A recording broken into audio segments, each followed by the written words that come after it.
Como que... Eu assisti um pouco das tuas conversas com a galera do Flow lá e tal, e você tem um relacionamento muito honesto. Você é um cara muito sincerão, assim. Isso é um negócio muito legal.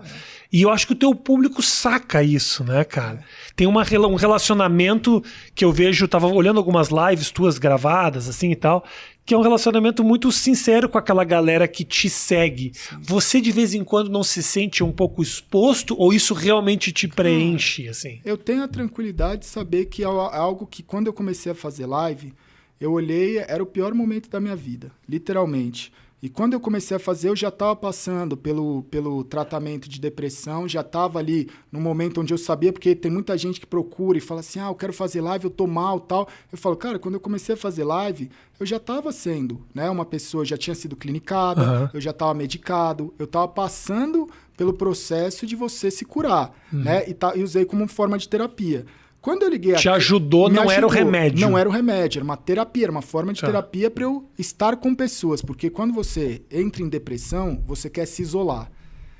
Quando você entra em depressão e você tem pessoas ao seu redor, cara, vira uma zona de conforto. Não tem como falar que não. Se você tiver com a casa, se você tiver com a comida, se você puder ficar no quarto o dia inteiro, você fica no quarto o dia inteiro e você não sai dali. No meu caso, eu tava sozinho. Então era um negócio de tipo assim, se eu ficar deitado, amanhã eu não tenho onde dormir. Eu já não tenho muito o que comer. Se eu não for atrás do que comer, eu não vou ter nada absolutamente. Então, quando eu olhei aquilo, eu falei, eu preciso fazer coisas. Eu tentei pensar de uma maneira racional. Eu falei, eu preciso fazer coisas que vai doer, mas se eu não fizer isso, acabou. Então, eu falei, eu preciso seguir a terapia, porque é isso que salva. Não sou eu que salvo, não é você. É médico, é remédio, é terapia, é os profissionais de saúde que salvam. Eu preciso seguir tudo que eles me passarem. Eu preciso fazer exercício, porque eu falei, cara, o exercício é uma forma de eu tirar a raiva dentro de mim. A depressão é raiva acumulada. Então, se eu correr 5 km por dia, eu vou tirar uma raiva de mim muito grande. Quando eu vi, eu estava correndo 10, 12 km todo dia. E alimentação, porque é uma coisa que uma coisa junta a outra. Eu falei, se eu fizer os 3, eu vou estar bem.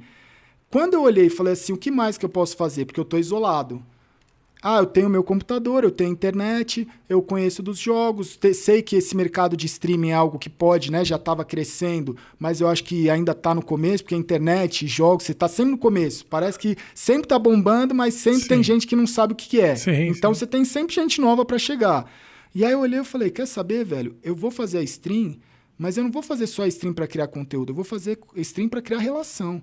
Porque é isso que eu estou precisando. Eu preciso me relacionar. Perfeito. E aí, quando eu comecei a fazer live, tinha 5 pessoas, 10 pessoas, eu comecei a trocar ideia com o cara de vida. Eu comecei a trocar ideia, que o cara entrava lá e falava, você vai jogar o quê? Eu falava, sei lá, velho, mas que bom que você tá aqui, porque agora eu tenho com quem conversar. Ótimo. Então, legal. O que eu vou jogar virava o plano de fundo para alguma coisa que eu tava trocando ideia de algum assunto ou de alguma coisa boa. E aí começaram a surgir dúvidas de tipo, cara, você tá chapado? Você tá drogado? O que é? Eu falava, mano, eu tô tomando remédio. Mas você tá tomando remédio por quê? Pô, porque aconteceu isso, isso e isso. E aí, quando as pessoas começaram a olhar e falar assim, cara, mas por que você tá falando isso? Um streamer não fala isso. Aí eu falei assim, cara, a gente tá no meio da madrugada. Eu fazia live, começava às 8, madrugada inteira, até o horário que eu aguentava, até meio-dia, 11 horas. Eu não gostava muito dos todinho, que eu chamo a molecada. Dá meio-dia, eu falava, saída do colégio, não vou ficar aguentando os todinho no chat. Porque naquela época eu tava, né? Você também tá raivoso. Claro. E aí, no meio da madrugada, uns caras vinham com os papos e eu falava assim, mano, se eu não te contar a minha história, por que você vai me contar a sua? Sabe? Porque você tá fudido, eu tô fudido. Você quer vir aqui, quer me contar algo pesado. Eu também quero, tá ligado? Eu também tenho esse direito. Claro. E aí a gente começou a estabelecer uma relação onde eu falava assim, cara, quando você erra, né? Você muitas vezes erra por não é uma pessoa que a pessoa que erra ela não é uma pessoa do mal. Você tá aprendendo.